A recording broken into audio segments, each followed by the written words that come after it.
Okay, this is something new for the Vandalia Festival. They decided to get all the Vandalia Award winners in and to document a little more about their life history and their, in this case, music. And so throughout the weekend, we've been rotating award winners through here. And our guest today, this is Sunday, May 25th, I believe, 2008. And we're here with Patty Looman, who was the Vandalia Award winner in 2006, I think? Seven, okay. Yes, last year. Last year, right. And Patty has spent, I can tell you, from my perspective, has a lifelong association with music and with dulcimer. So the object here is I'll ask Patty some questions, and Patty will just tell us what she remembers about her life and her music and her music friends and her influences and that sort of thing. So Patty, can we start by, let me ask you about the Looman family. Do you know much about the genealogy of the Loomans? No, I just know that my grandfather came from Holland, great-grandfather from Holland, and that's the extent of what I know. Well, the hinting your immigrant ancestor, that's pretty good, actually. Yeah. Do you remember about when that was, or has that been documented? The 1800s, and we tried to find the town that they lived in. My mother and I had an opportunity to go to Holland, and we found that the town was no more. It had been covered by a dike. Northern Holland. Now, is this name spelled the same way, or has the spelling changed at all? No, it changed muchly during the many years that it used to be Van Leuven, and now it's Looman, Looman, and it used to be Van Leuven and Van Looman, Luman, and it changed much. So, but those changes happened in this country, I'm sure. And Yes. in the old world was the Van Leuven. Van Leuven. Yeah. So you don't know. Did he come with the Dutch immigration that happened in New York, or do you know where he came to Virginia. Really? Yes. And there's an ancient picture long ago of my great-grandmother and great-grandfather Van Leuven. She has a lot of starched petticoats. So that's true. Now, who were your mother's people? That was my grandmother, Ford, and she was indefinitely. My grandfather, Ford, was identified with Henry Ford years ago. Henry Ford used to come when he was trying out a new car, like the Model A or the Model T, come to Crossroads where the family lived, and we always knew that Henry Ford was coming because the horn would honk, and he didn't follow any roads or whatever. He went across land. But that you could do in that time. Now, where's Crossroads? Near Wadestown, which is an area of West Virginia, about 20 miles from Mannington, where I grew up. Yeah. So what other names in your genealogy, both on either side, grandparents, can you recall other family names? No. Yeah. No. So do you know when the Loomans came to West Virginia, if they immigrated to Virginia? No, they came in early 1800s. The town was taken over by dykes in Holland Right. in the late 1700s. Yeah. Very interesting. Have you ever heard about any stories of family being involved with music at all? No. Yeah. But my dad took piano, and he was involved in playing for Georgia Moore, who played the silent movies in Mannington at the theater. And my dad would substitute for Georgia Moore. She was the regular pianist. And I've got some music like The Burning of Rome, which you could use any time that there was a battle scene, and there was different music depending upon the emotion of the silent movie, whatever you wanted. There would be, most pieces were 5 minutes to 10 minutes in length. So that's what happened. Now, I know from talking with you that your mother had a feed store. Yes. Why don't you just take us through that? Was that a long time? A long time. She started out the feed store in 1932, and Dad died in 65.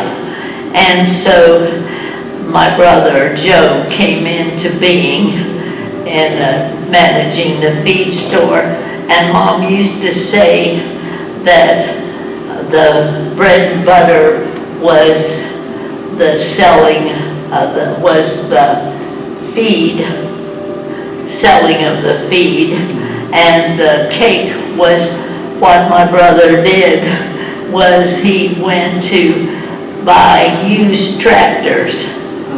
Yeah. So that's what happened. Most of the time, the feed store, Mom and Dad bought it with $2 bills.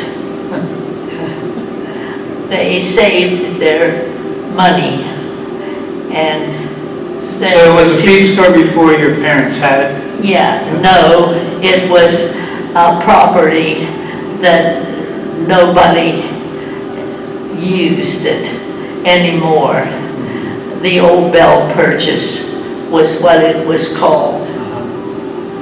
And we started out as a feed store and continued on till the 86. And my sister-in-law, Joe's wife, got cancer, and then we closed it. And it wasn't right in the center of Mannington, right? It was just on the edge of town, maybe? Right on the edge of town. And the second feed store was purchased 1976, and that was on the edge of town also. But there were two different buildings. Okay. The first one was right across from the park, and the second one was below town. Are those buildings still standing? The second one is, but the first one has been destroyed. Okay. Yeah. Now, at some point, the way I understand it, your mother started accepting musical instruments. Yes. Can you tell us about that? She had a terrible case of arthritis, and consequently, she would accept instruments for feed. Okay. Yeah, and so she was very gracious, and she'd take anything, including fiddles that were in a set. She was very compassionate. How many different instruments can you name that she We accepted? had 400 and some instruments, stringed instruments. Yeah. And what all? Auto harps. We have a collection of auto harps and hammered dulcimers and lap dulcimers and regular harps. Yeah. And you mentioned fiddles. Yes, Any mandolins or banjos? a few Bacon and Day banjos. Yeah. And mandolins. We had several, 2 or 3 of those. There was a potato bug mandolin that was in good condition, and a flat top Neapolitan mandolin. Were there any homemade instruments in the bunch? There were a lot of them. Jim Good was responsible for making copies of the Hummel, the lap dulcimer, that comes from European countries, and there were a lot of different ones. There was a fiddle made out of a cigar box, and different instruments like that. And I think I remember you showing me a banjo. I think that was a fretless banjo. Yes, An old one. yeah. And we had a good one called the banjo, the Bacon and Day one, which was a 5-string banjo. We also had a Bacon and Day a chord banjo, 4 strings. Now, is much of that collection still together, or what has happened? I saved the hammered dulcimers and the lap dulcimers, and an example each of auto harps, and I got rid of most of the fiddles. I just saved 8 fiddles that were unusual. But Dayton Howell from Buchanan, came down and visited us, and after Mom died, he took the 67 fiddles and put them in places around the living room, and he said, "This is junk, this is better, and this is far better, and you can get from this pile $20 or $5, and so he acted accordingly.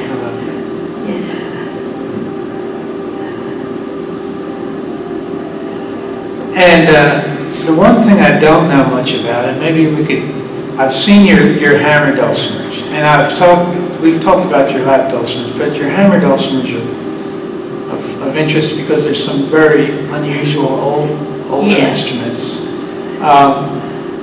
For instance, there's the one that's on, it looks like a piece of beautiful furniture, actually, with a case and everything.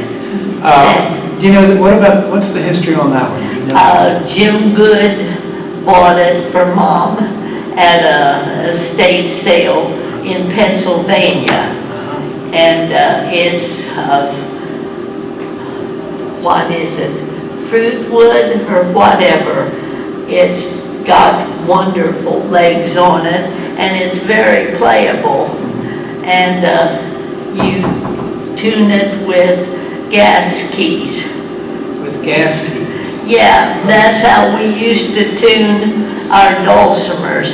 You better tell us what a gas key is. Gas key, you didn't have furnaces at home, so you had individual heating stoves, and each one had a key that turned on the gas for the little stove, and it varied. And the original dulcimers didn't have the same pins that you have nowadays, and you maybe had 5 or 6, 7 or 8 gas keys that were on a chain that you used. Yeah. And there was no such thing as pitch pipes. We used a tuning fork. And Russell always had a C, but it wasn't necessarily a correct C with the electronic tuners nowadays. It was close to a C, but whatever. He had everybody tuned too. He played everything in the key of C and just a couple of tunes in the key of G. Okay, well, you mentioned Russell, and that would be Russell Fluharty. And I know he was from your hometown of Manatee. Can you tell us when you first became aware of the hammer dulcimer as an instrument? I was a kid, and Russell played for everything. Doesn't matter what it was. And I didn't like the hammer dulcimer at first because Russell played everywhere, and I thought the music was atrocious. So consequently, it wasn't until the late 50s and the early 60s that I became interested in what Russell was doing. I grew up fast. I see. Yeah. So did you think it was old-fashioned or? Yes, exactly. Okay. And it wasn't, Modern. what kind of music at that time would you have been listening to? Swing, Swing. Big Apple, Okay. that type of That was music. all the rage at that time. Yes, rage. And it was, I was also listening to WMMN, which had a lot of cowboy tunes on it. That was the golden age of radio. Right. And WMMN in Fairmont had Yeah, live radio shows. exactly, exactly. Who were some of your favorites from that era? Blaine Smith was outstanding in Cowboy Lloyd. And Cowboy Lloyd, I got a guitar. My parents saved money, and he made appearances at the Mannington Fair, and he sold guitars that have a picture of Cowboy Lloyd in it for $10. And my folks saved money to use for the Cowboy Lloyd guitar, and I never played it, but I've still got it. Really? Yeah. So, in that era, there was a lot of string band music being played, I would imagine. Yes, On the radio. yes. I'm trying to think of some of the Fairmont, WMNN people, like the Bluebonnet Girls, I guess, maybe they were a little... Long John Graham. Graham, okay. Yeah.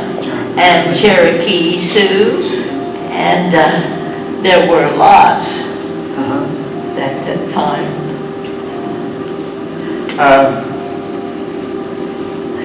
Let's see, did you remember a band called Jake Taylor and the Rail Splitters? No. Because I'd seen a postcard where they had performed there. There was a guy that had no arms that played guitar, and he was wonderful. Was that Ray Myers? Ray Myers, exactly. And he used everything with his feet, and he played guitar with his feet. And so that was wonderful. And someone told me once he could roll a cigarette and light, put it in his mouth and smoke it Exactly. with no arms. Yeah. Something. And now he played the banjo too, I think. I've heard that. I just remember him playing the guitar, but maybe played the banjo. Now, would he be there as a regular performer, or did he just come through on tours? Or He came through on tours, yes, but I saw him lots. did you see him in person? I mean, Yes, there wasn't person. TV show. Yes. We had a lot of opportunity to see people, thanks to Russell Fluharty. He was, when we were growing up, active in the fair, and we used to have people. I saw Dolly Parton before she was ever famous at the Mannington Fair. So we had a lot of people up at the fair, thanks to Russell. He was entertainment chairman. How about that? Sure. Is the Mannington Fair still as big a deal as it was back then? It's big, but we don't go to the fair anymore because there's a little clique of people that have handled the fair for the last 8 or 10 years that are not acceptable. So we don't go. It's lost its local flavor, maybe? Yes, very much. That's too bad. But that's what happens. So you, let me try to put this together. You saw Russell and heard Russell Fluharty play when you were pretty young, and you thought it was old-fashioned and maybe not the kind of music you and your friends were listening to. Well, what changed that? I grew up. So you were the teenager that Grew up. grew up, okay. And then, when did you decide you wanted to try to play it? How did that happen? The 60s. We had a hammer dulcimer for years, and we always had this one particular one that was really, Asel fixed it up, Asel Gardner, who was I've known for years, and he lived up at Kingwood. And so consequently, that was in the 60s that I decided that this might be worthwhile. Yeah. Okay. And now, who else? Now, you mentioned Asel Gardner. He was related to Worley. Yes. And Worley Gardner, a brother. And Worley and Asel and Russell Fluharty were 3 dulcimer players from northern West Virginia. Who else? Is there any more names you can remember? No, there were other people like Varner and Mays that made hammer dulcimers, but I don't know them personally. That old dulcimer that you had at home, do you know anything about it? No. You don't know who made it or where? No. Yeah. How did it happen to be in your family? Do you know that? I don't know. It just happened It was to be. there. Yeah. I've had old fellows tell me, well, when I was growing up, there was a fiddle on the wall. Exactly. And I didn't know how, why, but it was on the wall. So, similar story. Russell used to regale us with stories about how there was a dulcimer in a house that was up on ropes, and when it was pulled down, they used to play it, but it was up on ropes because kids would fool around with it, and they didn't want kids to fool around with it. So they just hoisted it up? I thought you were going to say, well, they lived in a small house and they didn't have, but that's to keep the kids all away. Yeah, but that's an example of many dulcimers that existed during that period. Yeah. How about, I asked you about players, but now you mentioned several people who made dulcimers. Is there any more people you can think of? No, Russell and Willis, his brother, Willis Gardner was Worley's brother. Okay. Yeah, and Worley and Willis. Ansel didn't play. Ansel made dulcimers. Okay. And they were typically West Virginia dulcimers. They didn't have a bass bridge. They had one bridge. One bridge, and it was primarily used for bringing out the tune for square dances and whatever. Yeah. Now, they were playing dulcimers at square dances. What other instruments would be in an ensemble when they were playing? A banjo Banjo. was oftentimes used. The fiddle was rarely used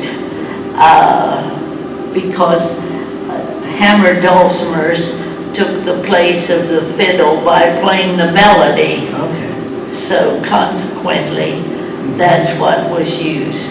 Do you happen to remember where those dances were, where they were using hammered dulcimers in the band? No, I don't remember, but it was very common. And were dances common? Yeah, very much. Most communities or? Most communities, exactly. Did you ever attend those? Yes. All right. And now we've interviewed a couple people here this weekend who said, they almost had to sneak away to attend the dance because sometimes it was religious We problems. didn't have religious problems. Okay. You just Agreed. Now, did you like to dance? Yes, very much. Uh-huh. I took square dancing in college, Really? and I loved to dance. Uh-huh. Yeah, I never knew that about you. yeah. That's been a long time ago. But you danced as a young teenager or so? Okay. Absolutely. Can you describe for us going to a dance, walking in, how would it get started? Was the caller in charge of The it? caller was in charge of the whole dance. He was calling all the shots. Yes. And now were there fiddles playing at those dances you went to? Sometimes, but there was also a hammered dulcimer in use. If the fiddler would get tired, there was always a hammered dulcimer available. And did they have other rhythm instruments? Were there guitars or? No, the guitars didn't enter the area. There were banjos galore. The dances that they did, were they in 4-couple sets? Sure. And if you didn't have 4-couple sets, you always make do by doing dances, circle dances. There was no such thing as contra dances when I was growing up. Did they do any long way set dances at all? No, Okay. it was circle dances. Do you remember any of the names of people who were the callers? You called the figures? No, I need to remember, but I don't. Yeah. And now, were those dances in public buildings or school buildings or private homes? Public buildings, And public buildings. were they school buildings or do you remember? That was the community building. The CAI used to have a lot of square dances in it, but there were also private homes. What's the CAI? The Community Activities Building for Mannington. Okay. Yeah. And that's where I grew up. So, now you said, at that same time, swing music was taken on. I imagine Yes. people were doing the jitterbug. Yes. Like that. So were you torn between the two? I was torn major, but I put it in perspective. What does that mean? But I recognized my favorite was the modern music, but also that this had a place, the old-time music, and I was appreciative of the fact that it did have a place. So there were two spots. I've heard people use a term that I don't think young people use anymore, but I've heard your generation, people will say, well, there was a square dance, but they also did round dance. No. You don't know that? There was no round dancing in our area. But what the people who I've heard use that term, what they were talking about was waltzes and two-steps and things like that. There were not. They didn't do that. No. Even at a square dance, they never did a waltz. No, they never did a waltz or anything else, but just the square dance. And after you finished the square dance, you had something to drink or eat. Yeah. Had refreshments there. And there were a lot of homes that had square dances. Mary Toothman talks about having a square dance and rolling up the rugs in her place, and consequently they square danced all night, and then the next day they cleaned up the area and they put the rugs back, and they took the chairs out of the one room. So that's home square dancing. Right, and that would pretty much limit the size to maybe one square. Yeah, but there were mostly 2 or more squares. Okay, now can you remember the first time you had hammers in your hand? And where and what brought that about? Russell was interested in somebody learning the dulcimer, and so the very first time was with Russell. Is that what you mean? Yeah, and you were about how old at that point? I was about 30, 20, but I had known about the dulcimer before that. And did you play any music before that on any other instrument? No, I played, So that was your first experience with playing music, was a hammer dulcimer? Yeah. I don't think there are very many people around can say that anymore, because almost everybody either started with a guitar or something and then migrated to the dulcimer. But that's interesting. Yeah. And you would have to you'd have to live within a tradition someplace for that to happen. Russell was the tradition that I followed. And can you remember the first tune you learned to play? Skip to My Lou. Can you still play it? Yes. Flue-hardy dulcimer.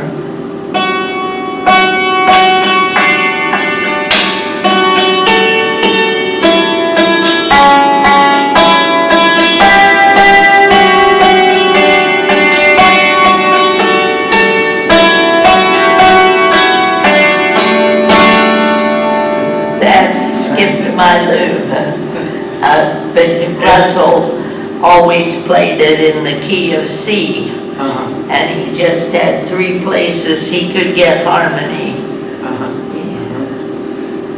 I think Skip to My Lou is probably part of a little ring game too. Is that something you did growing up? Did you do any of those No, we singing didn't games? do singing games. We had recess, but we didn't have singing games. Did you play any games? No.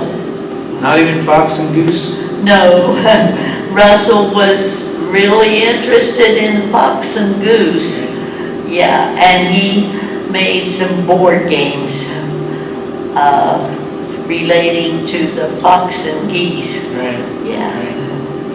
And now you've mentioned Whirly Gardner, and I know he lived farther away than Russell. Is that Yes, but he would always come to the old conventions, which were held 3 times a year.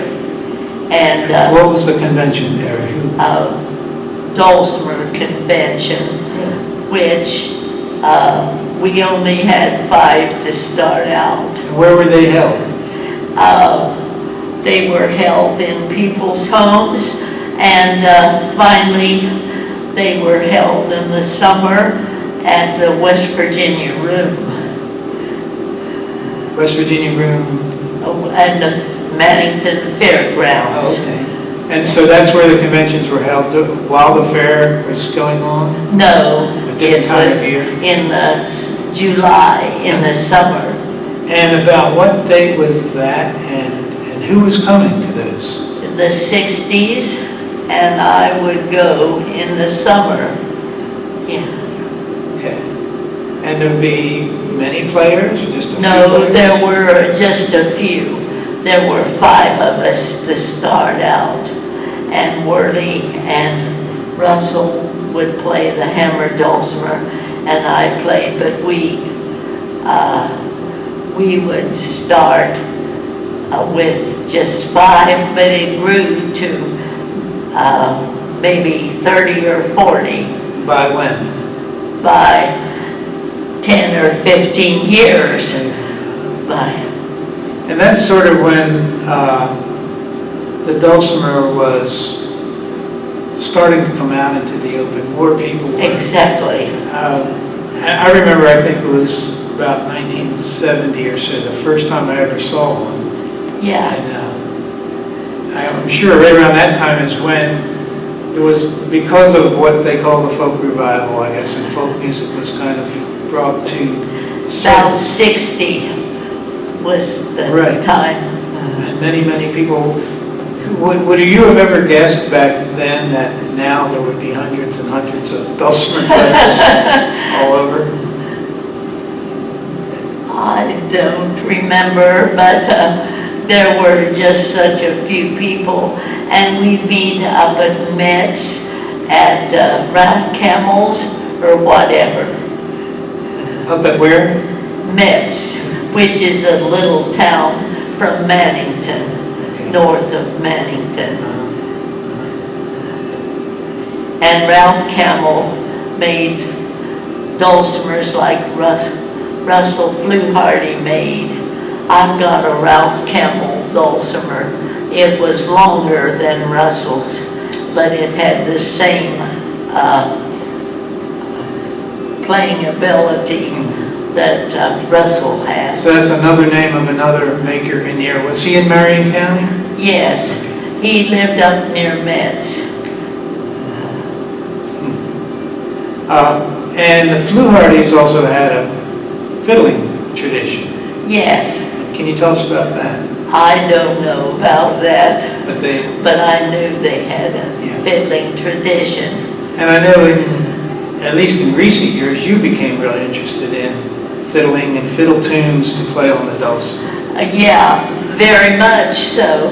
And we learned a lot of fiddle tunes. Russell primarily had commercial music that he did by heart. And whatever he heard was given by ear. H-E-A-R. Yeah, Okay. that's what he said, and I believe it. Yeah. I never thought of that term, played by heart. I never just sort of thought about, the meaning of that. It's kind of nice when you think about it. Yes. Played by heart. So what's another early tune you would have learned to play when you were just learning? Well, I naturally learned to play Red Wing, but Cripple Creek.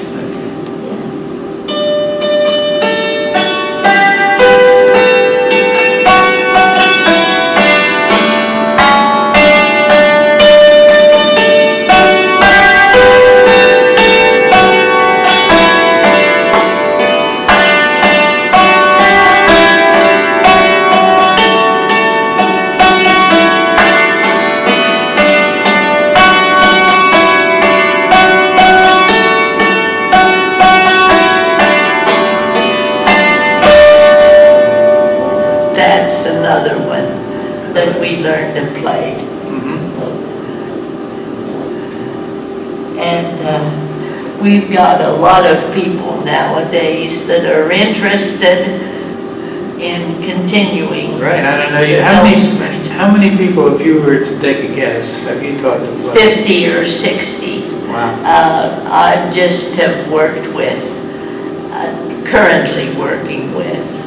But how many people have I taught? Several hundred. Yeah. Thanks to the Augusta workshops, and I've had 10 or 11 or 12 apprentices, and they all stay with me. Jeff is right there. He was an apprentice years ago, as you know. Yeah. And who was, I'm trying to remember, your first apprentice was Elisa? Elisa Wayne from Pocahontas County.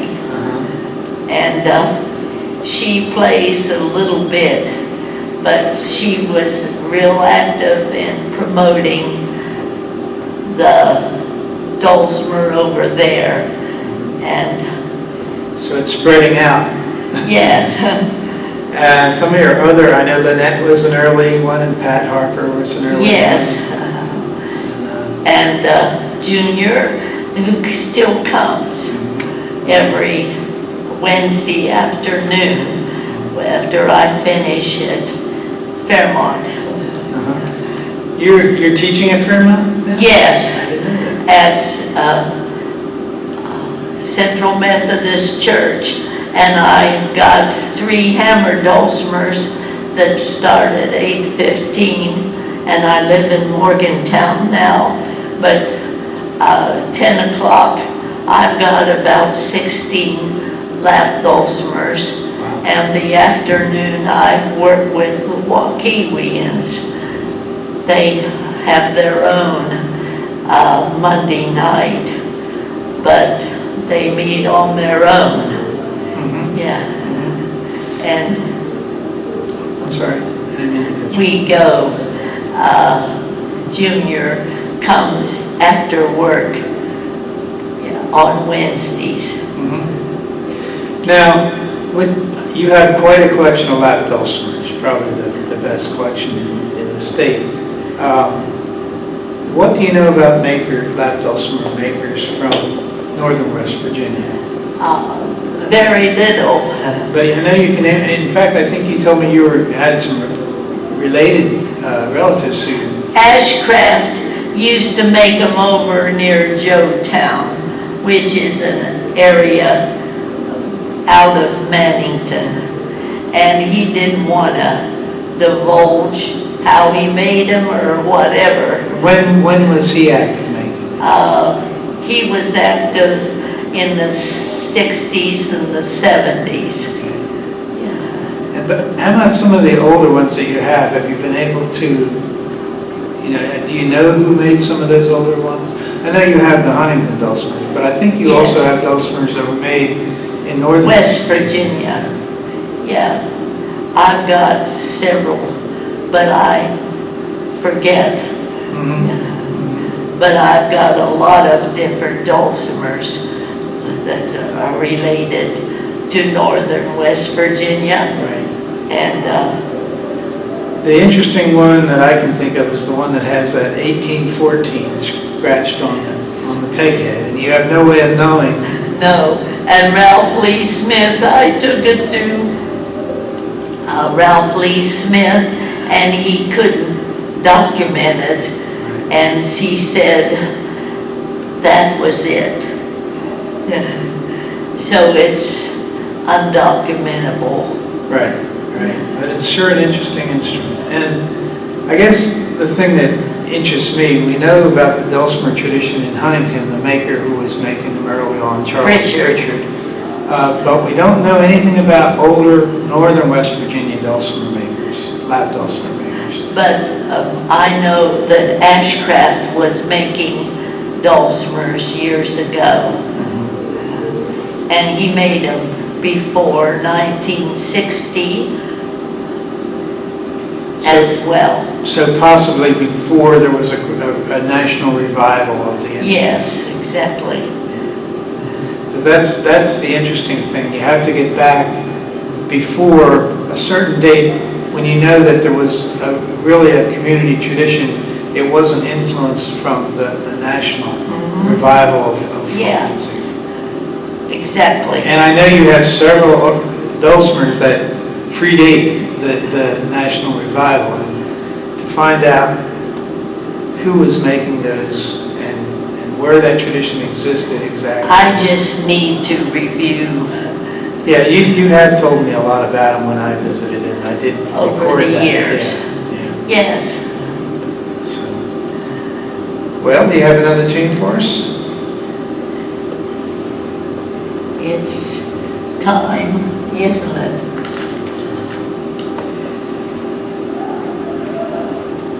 West Virginia Waltz, which, You know a little bit about the history of that one, too. yeah, Darlene looked it up. I learned it from Russell. And in those days, you didn't do, you did.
West Virginia Waltz. Russell could only play it in the key of C, and he didn't have the extra sharps and flats that were you adjust to your dulcimer, whatever.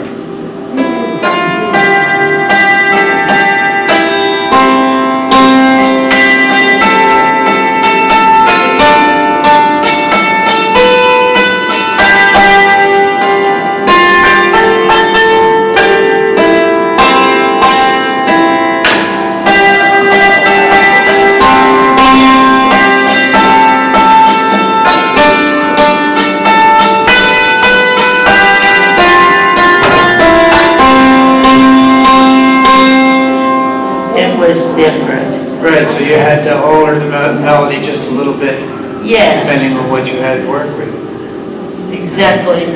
He only had 10 strings on his dulcimer, and I've got 2 examples of the flute-hearted dulcimer, and I've got an extra one of Ralph Campbell's, and they were typical of the 10-string bit that Russell used. We have an old Dulcimer in Augusta that came from the Comstock collection. And it says on it, Comstock had put on it, Jim Comstock stock said that made by Russell Fluharty. But I'm not sure that it is. But it might have been by Ralph Camel. He had a much better Dulcimer. Does it look like it's better off than Russell's? It looks older to me than Russell's. And the way it's painted and has stars on it and stuff on the sound books, I have to show that to you. I would love to see it because I doubt it's Russell's because he used hardboard and he didn't have decorations at all. Right, these are stars painted around the sound bowls No. and things like that, right? No, I'll have to show you that. sure, that's wonderful. What do you think the future is for Hammer Dulcimer music in West Virginia and elsewhere? I think it's great. You think it's pretty, it's got a good foundation now? Yes. I know that Fairmont will keep it going without question, and the apprentices will keep it going. Right. Yeah. And some of those, at least Lynette, I guess, is a school teacher, and so Yeah. who knows who she will influence. And Jeff runs the two deals. He works with the Gardner Festival and the Fest. He's responsible for that, and the Hammer Dulcimers are in cahoots with helping out the Hammer Dulcimers. Yeah. All right. Well, we're just about out of time. Do you want to play us one more tune and we'll wind it up? Sure. What shall I play? The Dulcimer player's choice. How's that?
That was in the key of G, but the normal one that I play is in D, And is that the middle reach?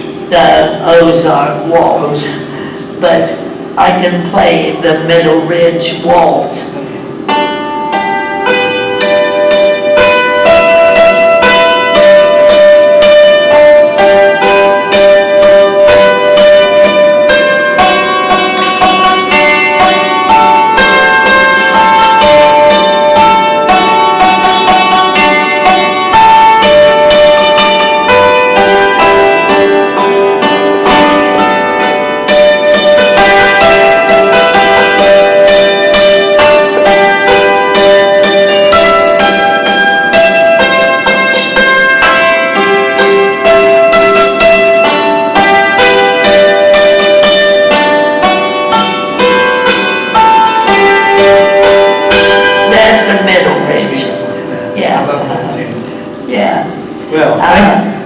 His son played that on the CD that we got. And I can't remember who that was now. It was Jerry. okay. Okay, good. Well, Patty, thank you very much. Well, you're This has very been great. welcome. All right, well, and congratulations again for your award as being a Vandalia Heritage Award recipient. Yeah, Thank you. thank you.